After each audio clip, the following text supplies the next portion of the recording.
Three, two, one. Good evening, everybody. Matt Sweetwood here with the Big Life Show. I am very excited about my first guest on my show. For those of you that have been watching for the last few weeks, know that I've been doing this solo, but I decided that for my first guest, I would have my very, very good friend, Dr. Geo. Doctor, how are you this evening? Matt, how are you? I'm doing fantastic. Thank you. So I'm your first guest. This is the most, I feel so privileged and humble to be your first guest on your show. Right. You know, I was a talk show virgin until you came on. Well, it wouldn't be the first time for me. I've taken someone's virginity away. I see. I got it. Okay. Thanks. Just be gentle. Okay. Well, I do work in urology, so Yeah. Okay. I got it. It's tough to be gentle. I'll be gentle. I'll be gentle. So you know what I'm going to begin with? I want to tell. So today's show. Let's first talk about today's show. So we're going to talk today, and I think it's going to be hard because we only have 30 minutes or so. So it's going to be hard because this is a big topic. But we really like to talk about. My show is about having a big life. And since you're a doctor, I think one of the things that we really should focus on is how to live a healthier and happier life. And that's really fits into what I do on the show and what I talk about. I try to help everybody have a big life, which is what I call a life worth living. And certainly an important part of that is your physical health and wellness. And so I think that this is really, on target for us. But I think what's really kind of fun is why don't we I'll tell a little bit of the story about how we met. Right? And okay, go ahead. Yeah. And it wasn't at the hairstylist either. No, it wasn't. So we were sitting at a coffee shop. Then, since I'm not being paid by the coffee shop, we won't give them a call out. I was sitting at the coffee shop and I was working with somebody on my book, which hopefully will be out at the end of this year. And you were sitting next to me. Yeah, that's true. Right? That's true. And we ended up sort of having a conversation because, I wrote a book about my story, about how I survived through divorce and raising kids on my own. And you really work in a similar area. You help men. Yeah, to be more specific, you were really loud.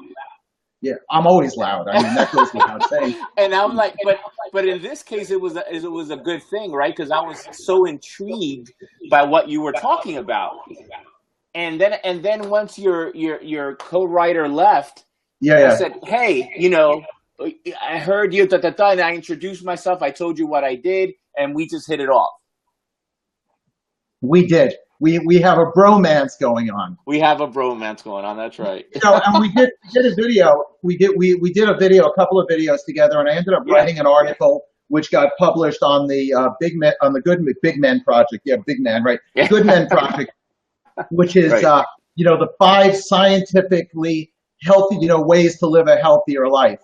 And That's right. One of the ways I think that, we're both guys, we're both fathers, we're at a point, just on a personal basis, forget about the people that we see, the people I counsel, or the people that you see. I mean, we practice what we preach, right? We try to live a happier, healthier life. Absolutely. It's really a journey. And it's never perfect, but you have to do some introspection. You need to spend quiet time and kind of rate yourself in, 4 key areas, relationships, health and the things you do for your health, your money and your business. And you have to rate yourself on a scale of 1 to 10, and you have to be brutally honest. And very likely you'll never be a 10 on all things at any given moment. But I like that. Can you repeat that again? So the 4 categories you think that people should see. This is I will say this is a little bit of a male perspective. We like, and I'm sorry, if I'm sexist, I mean everybody knows I'm sexist anyway. But it's a very male perspective to sort of rate yourself like that. To really score to be like that. I don't know. Women tend to be more feelings about it, but I think this is a really good approach for everybody. I really do. So let me also say to your audience, right? Like my expertise is really men's health. This is my practice. This is my research. The books that I've written, my blog, everything that I do is related to men's health, and not for any other. And of course, women are interested in this perspective because they want to get their men healthier. So I think women can really, and a lot of what we'll talk about has a lot of transference to women as well. So there's You four key obviously areas. you didn't meet my ex-wife. She didn't really want to get me healthier, apparently. See, I think probably the opposite, right? Yeah, I right. would Probably imagine. she was trying to collect on that life insurance. Okay, seriously though, give me the four areas again that you should rate yourself. So in a nutshell, so let me also, can I say, I'm also like, I want to give your audience a little bit of context. Like, why is this doctor talking about relationships, right? So I'm a holistic doctor, right? I'm a holistic urologist. So it's very important because my goal is to figure out and identify the cause of male disease, whether it's prostate related or whatever it is. And so there's four key areas where if you look at men where they can be happy and healthy as they get older, there's four key areas. And I think, again, you should rate yourself. You should be brutally honest. So one is relationships. And you could break that down to friends, family, and spouse and kids, if you have kids. Wouldn't you also include work relationship in that too? Yeah, yeah, for sure. I mean, we can break it down significantly, but I'm trying not to get into the weeds. In terms of spouse, I think in terms of spouse, am I a good provider? Family, am I a good provider? Am I a good lover? It's very important for you to rate yourself there. With your kids, am I spending enough time with them? And if I am, is it good quality time? So that's relationships. Money, how am I with my money? Right? Your business as a whole, are you doing what's congruent with your beliefs? Do you love what you do? So that's business. And then health. Am I doing the things that I know to do to be optimally healthy, to live strong and well as I get older? So you got to rate yourself in a scale of 1 to 10.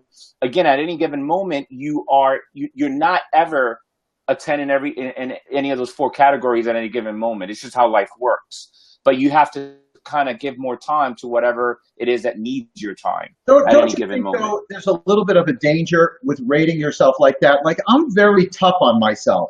And so, if you rate yourself a little too low, you can actually end up having the reverse effect, don't you think? It depends on your personality, right? And it depends on what's important to you, right? So to me, being a good father is extremely important to me. So being a good doctor is extremely important to me. So if I rate myself a 2, I'm probably not a 9. Right? Even if I'm being subjective, I'm probably not a 9. If I rate myself a 2 as a dad, I'm a 3 or 4, certainly not a 9. So there's room for improvement there. You know what I mean? You really think that you're a 3 or a 4 when it comes to? I'm going to do some counseling with you too. I've seen you. I follow you on Facebook. There is no freaking way you are a 3 or a 4. I see the love in your eyes, the way you hang with your kids, and the way you post about them. I mean, are you like electrocuting them when I'm not looking or something like that? It's a little bit of tough love. If you read, I think you read my last post, and it's a lot of tough love there. You know, I'm pretty harsh on them, but it's all, there's a method to the madness. My job with them is to make sure they're confident, healthy, and well adjusted as they get older. And one of the lines that I wrote on that blog post, a lot of people were like, "Why did you say that?" Which was, I want to prepare them for when I die. And I know it's a little bit morbid and gloomy, but the reality is that, we just don't know when that's going to happen. And I want to do the best I can for them to move forward, move on. I have a saying that says, if you are a loving parent, you cannot be too tough on your children. The tougher you are, the better it is. I have 3 daughters, and I can't watch them when they're walking down the street. So I want them to know, the bad, the good, the ugly, the everything. You want to be clear with them. Yeah, stand up for yourself, defend yourself when I'm not around. I'm not going to always be around. So I even train with them to do some self-defense, so not only physically, but, intellectually and so forth. So, yeah, I think that rating system works because in order for you, in my practice, I see a lot of very wealthy men who are miserable, right? So what's going on here? These are men that, can get whatever they want. Well, what's happening is they have poor relationships, but no relationships, particularly with people that they want to have a relationship with, like their kids. Yes. So they're struggling with that. I think, by the way, aren't you? Go ahead. I'm sorry.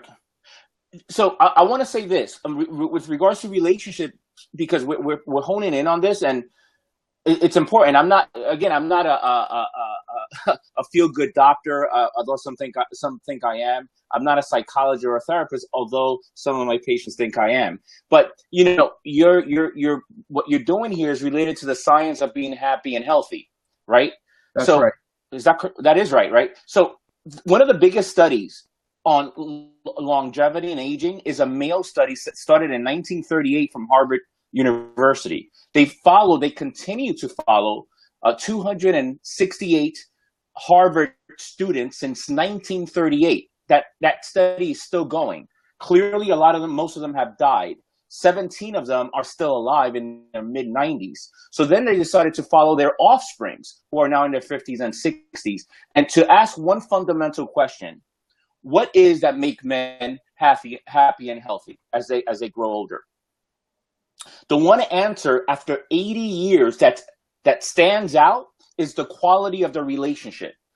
So those who had quality relationship in their 50s typically live into their 80s and are very happy and healthy throughout their 80s. Those that had poor relationships had psychiatric issues and became alcoholics, which caused their early mortality. I just want to say something about that, because to me that's super fascinating, and it's because men don't necessarily get associated as valuing relationships as much. Correct. We struggle with it more. That's right. And women certainly would, if you talk to women, they certainly don't view men as valuing relationships at the top of the pyramid. And that study is almost conclusive proof that men do. It's a very, very interesting result. It is, and it's really important, because it's science, right? So it's not like, hey, this is my opinion. It's science. It is an 80-year, one of the longest studies on longevity that exists. And they're trying to figure out, hey, is it the better, since they're Harvard grads, they have good access to healthcare. So is it that? You would assume they're smarter, so they do other things to take care of themselves. They maybe exercise more. They may be they're better with their nutrition. The one thing that kind of stood out is the quality of their relationships. Fascinating. So for me, I can certainly relate that from personal experience. The absolute most miserable time in my life was, when I was married, going through divorce. That's the thing that that takes the biggest toll, on men when the relationship is like that. And, for me, and also I think there's another side of this too. It's also relative. Like, I'm single, I'm not in a relationship right now, but I'm probably happier than I've ever been. But that's also compared to, being, there's no crazy person sleeping in the bed next to me. And so for me, that's, a good spot. Absolutely, but let's not overlook the quality of your other relationships. Like you and I, we got together as we're like brothers, and we really, relatively speaking, just met. Nice to see you. We get we do things together. We get along. We talk about interesting things. Yes. So the quality of your other relationships, like I have a rule. Like I'm not gonna, I'm just not gonna be surrounded with assholes, if I can curse. Is it okay to curse? Yeah, it's okay. That's okay. That word's okay. Yeah, that's right. I've heard that word is okay. I've heard it. I'm just not interested, and my filter is very strong and high. And this is in business relationships and everything. Even in a business relationship, for example, I care about the quality of the person first. I know it sounds a little flaky and soft, but it's the most important. Before I kind of sign the deal, some agreement, I care about the quality of that relationship. I'm a relationship person first. And I got to say, for the most part, yeah, have I gotten burned? Of course. Everybody who does anything in business got burned. Absolutely. It's just the way it is. But then that kind of raises your awareness of what you're looking out for next time. And those kind of things are very important to me. It's funny. I have you here. We're talking about relationships, which is usually my thing. I just wrote an article that came out a few weeks ago. It was about, if somebody does any one of these 10 things to you, you should eliminate them from your life. It's about relationships.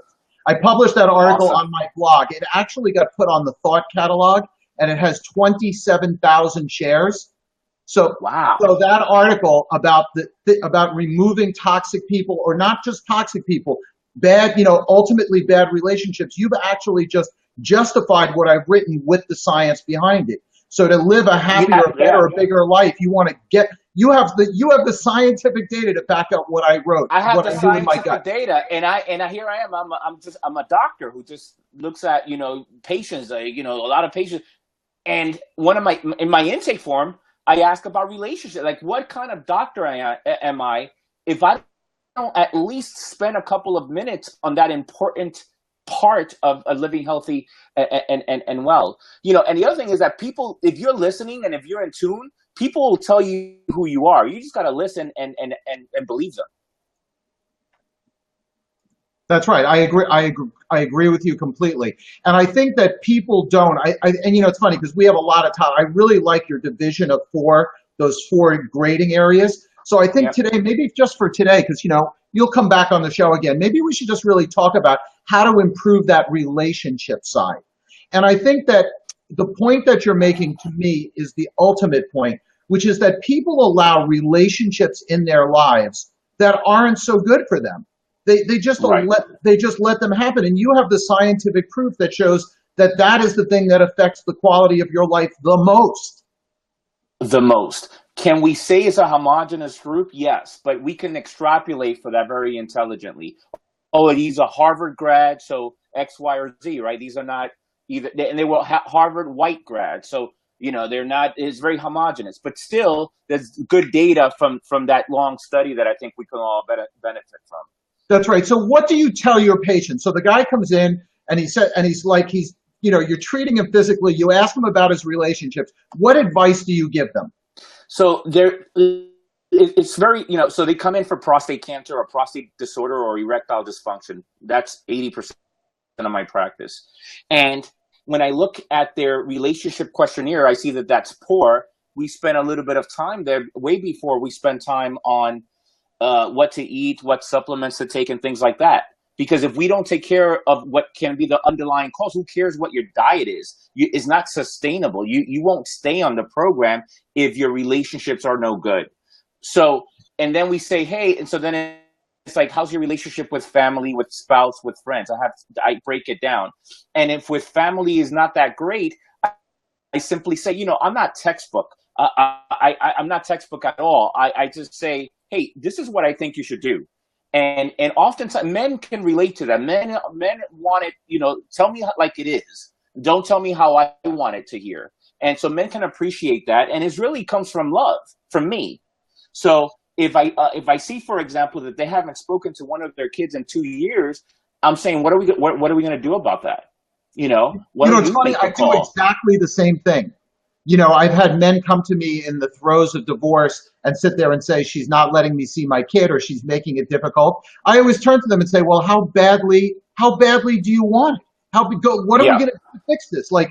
This is causing you a great pain. Make this a focus and see if you can fix it. I think that's a really important lesson, is that men, even though that study showed this over the long period, I think of how men naturally react to this. And men are like, give me a supplement, I'll go to the gym, tell me what to eat, operate on me, whatever, fix me, but they don't necessarily turn to this relationship component. And I know that if you're having a bad relationship or things are going wrong in your marriage, or you're so upset about not seeing your child, or you have a bad relationship. I know people that have and you pointed out, have had bad relationships with their children. I mean, that's going to affect your physical health and the things that you treat men for. Yeah. At a very deep level, at a cellular level, that has a deep, profound, negative effect on someone's health. That's amazing. Cellular level, that's absolutely right. So then look. The other thing that I've noticed, so I do a lot of research. I spend a lot of time just reading papers, and I'm a little obsessed with what I do. Sometimes, it's not the most healthy thing. I'll be honest with you. I just came back from Turks and Caicos from a wedding, and I just spent a lot of time by the beach reading scientific journals and things of the sort. You came back from Turks and Caicos, and you're trying to elicit sympathy from me and my viewers. That is not going to happen. Okay, don't try any of that crap on my. No, yeah, right. I saw the pictures of you on the beach. Didn't you do a leg shot on the beach? You did a leg shot on the beach. I can't say I didn't have a good time, and certainly I'm not deserving of sympathy. I got to admit. but what I took with me was a lot of scientific papers to read, and so I say that because I am interested in the science of living long and well. One of the things that I've noticed with men is what happens is that we have uneven courage. Uneven courage. Okay. Right. What does that mean? That means that this executive guy kicks major butt in his work life. And man, he makes good deals and he closes the deal. But he is the biggest wimp to pick up the phone and call his kid and say, "Hey, how are you doing? I'm sorry for last week. I really screwed up." That is the biggest fear. And this is just one example. Yeah. So it's not that, it's not that easy. Hey, just pick up the phone and call. But I think here's the thing. I'm going to summarize it for you and your audience. The more you're willing to move out of your comfort zone and kind of go in discomfort, the longer and better you'll live. So say it's that only again. to the degree. I want you to say that again. So the more you are willing to get out of your comfort zone in these 4 areas that we spoke about before, the more you're willing to go out of your comfort zone and go in discomfort, the longer and better and healthier you'll live. Right. So if it's we're only to the degree, it's only to the degree of your willingness to come out of your comfortable situation.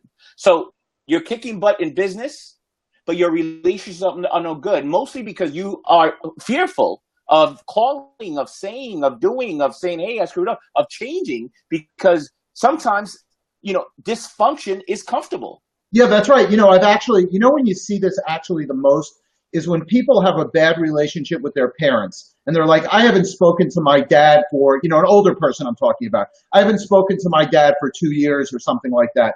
And I always turn to them and say, "You're going to regret that." I said, "What you need to do, my dad did this, he's wrong," or whatever. They say that. I said, "So what? He's wrong. He's your dad. He's not going to be around. You're going to regret this. You're doing the wrong thing. Go do what it takes to fix the relationship. You need to be the bigger one now." And you try to have that conversation. So I think that getting out of the comfort zone, to me, is really on point.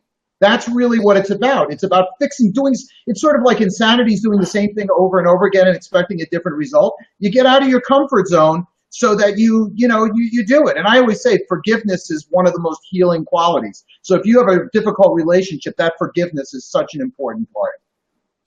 I'll tell you, I'll take it a step further. Healing begins with forgiveness. Absolutely. Hey, listen, I've been doing this for a long time, and I see when we spend a lot of time on sort of the things that don't really matter, on the quick fix, on the quick prescription, on the quick surgical procedure, who's taking care of the biological soil, right? And a big part of taking care of the biological soil is taking care of is forgiveness. There's an energetic aspect that affects every single cell of your body that tells your cell how to behave. And these type of emotional issues that we have just because we are not forgiving, because we hold grudges, because of guilt and things like that, that is very damaging.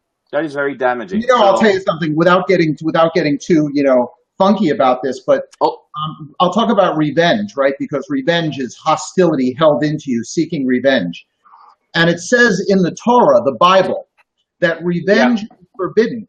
And the reason that revenge is forbidden is that it's not for the person, you're not doing it because it benefits the person that you're seeking revenge on. It's for you. It's to let go of the anger. Yeah. It serves no purpose. So in many cases, this kind of anger, this kind of holding on to things is actually, it's bad for you. And it doesn't serve any actual purpose. To sit there and be angry at something your parents did for 10 years and not speak to them, or if a child does something and you don't speak to your child, or something goes wrong, it's like one of those, it's just so bad for you to hold that in. So forgiveness ultimately is such a fundamental part of relationships. I'm going to go through a couple of things since we're on the relationship thing, and I want your opinion on, and I'm taking a little bit of excerpts from what I wrote about relationships that you should get rid of. So one of the things that I say about relationship, I want you to know whether you agree, tell me whether you agree or disagree. And I say that you should end a relationship, right? So we're giving direct advice now to people if they have bad relationships. You should end a relationship with a person who causes you pain more than a few times a month. Do you agree with that? Yes. How about a person who isn't adding to your life in some positive way? Relationships are all about giving and receiving. So if they're not adding to your life, then they need to be out. That's right. How about people who show that they don't care for you? And I'm talking about, and I'm not just talking about romantic interest, but I'm talking about, it could even be a work interest, where you help them out and they don't help you. So it shows they don't care for you. You should get rid of them. Absolutely. I'll take that a step further. My relationship with my friends, we don't keep count. Right? So it's not like, That's hey, right. You shouldn't have. I did two things for you. You got to do two things for me. You don't keep count. If you start keeping count, that's an issue. Right. Well, if you have to keep count, it means that resentment is building. It means that they're showing they don't care for you. That usually, or you're petty. One of the two. Right. Okay. How about this one? They're negative and bring you down when you're up. We want to get rid of those people too, right? Right away. Right. Those people, right? They can find gloom on a sunny spring day. Absolutely. Absolutely. And you know what? They will bring you down. They'll bring you down without even opening their mouth. Just being around them will drag you down. All of a sudden, you feel depressed, and you have no idea why. Well, that's because you have negative people in your life. You know what I always say about them? I always say a negative person who does that is actually a little bit selfish because they're sort of not considering your mood. Right. It's like when you're in a marriage, if you're in a bad mood, if every time you're in a bad mood, you take it out on your spouse, that's not going to really go well. And it's a little bit of a selfish thing. Right. Another thing, and another one, so my number 5 on my list are takers. There's takers and givers in this world. Right. And when everybody's had people like this come into their life where they continually take for you, either physically, emotionally, or both in some way, I believe you need to eliminate those people immediately from your life. What do you think? Absolutely, 100%. 100%. Go ahead. I'm sorry. And it's important because you need to take action. You need to take that big step. Look, I see a lot of people very comfortable with this dysfunctional relationship that they have with all these people that are just dragging them down. And if you're serious about living long, and well, you need to make hard decisions in your life. Absolutely. Oftentimes that means, exactly, you need to do that. It's a requirement if you're serious. Something I'm going to add a corollary onto that. And this is something that's harder for younger people to do. But as you get older and you sort of realize the value of time, I don't allow myself to have relationships with people that I just don't like. Right. I just don't, for whatever reason, I don't like them. They degrade sort of your overall happiness. I push them away. Even if the reason other people like them, even if the reason isn't so hard and fast. Now, and here's the opposite of that. I go out of my way to keep a relationship. I have a busy life, but look how we're friends right now. It started in a coffee shop, just meeting haphazardly, and look how we're friends right now. We keep in touch. Hey, what are you doing? Oh, you want to meet up? I'm a busy guy. You're a busy guy. We have plenty of things on our agenda, but I definitely carve out time to meet with people that I consider a friend. That's right, absolutely. But the key is if you're hanging around people you don't like, you don't have time for that. Absolutely. Okay, another one in my sort of relationship knows where you want to toss them out. And this is really an important one, is they can't take needed advice. In other words, you have somebody in your life, you give them advice. If you're my friend and you don't tell it like it is to me, if you don't tell me what I need to hear, not what I want to hear, you're not really my friend. And if you tell it to them and they ignore you and keep screwing up, you want to get them out of your life. Right. I couldn't agree more. Yep, right on. And for me, I think this all gets summed up in the following thing. And actually, I use this as a dating measure. If you date somebody, is she right? Is she this, that? ultimately, if you don't feel good around another person, you should get them out of your life for whatever that reason is. And so let me take that a little bit further too.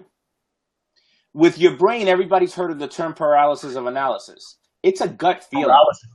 Yes. It's a gut feeling. Right. And if you ignore your gut and your monkey brain keeps going around and, maybe not, oh, yes, it is, maybe. And then your gut is very clear, is like, I need to get this person out of my life. Listen to your gut, shut your brain, and take action. That's right. And that sort of dovetails into another thing that I've talked about and written about, which is if people are very afraid of being alone, if they don't love their alone time, they make very bad decisions about people that they're going to choose to be in their life because they'd rather, so afraid of being alone, they choose to be around people that don't make them feel good. And the net result is they will not live as long or happier life. Okay, I think we sort of attacked this relationship thing. I think the sum is that relationships are a fundamental part of living a big life, a happier and healthier life. You should eliminate the bad ones, nurture the good ones, and understand that that is an important, crucial part of physical health. Would you not agree? And it's scientifically proven. And it's scientifically proven. So I love your 4 areas. So if you would be kind enough to come on to the show again, and I'd love to talk about how you grade yourself on money, right? Your work, and what's number 4? Your relationships and health. Right, relationships, money, work, and health. Correct. Those are the areas. Your work, right. We got 3 more to cut. We got 3 more to cover. What do you think? That's right. And within, there's a lot of subcategories, so we can go on every week for the next year if you want. Okay, so maybe we'll do that. I don't know. We will be known as the 2 bald guys. I appreciate you making the time for me tonight. I know I've done family interrupt this for you tonight, but I think our audience enjoyed. We had a pretty big, I'm watching the viewership. We had a pretty big viewership on the show, and I'm guessing that afterwards when this show goes out, if you go on my YouTube, where can we find you? drgeo.com, correct? drgeo.com, that's Dr. Geo with an E. Right. drgeo.com, and obviously everybody knows where to find me. If you missed this or you came in late, go out to either my Facebook. I'm sure Dr. Geo is going to share it on his Facebook page, and look for it on YouTube. And hopefully we'll have you on again soon, and we can continue this really great topic. All right, bud. Thanks a lot. I appreciate it. It really is a pleasure, and thank you for inviting me. It's a pleasure to be thanks for being on. First guest. Thanks for being on, my first. And everybody, you out there, have a big week. See you all. All right.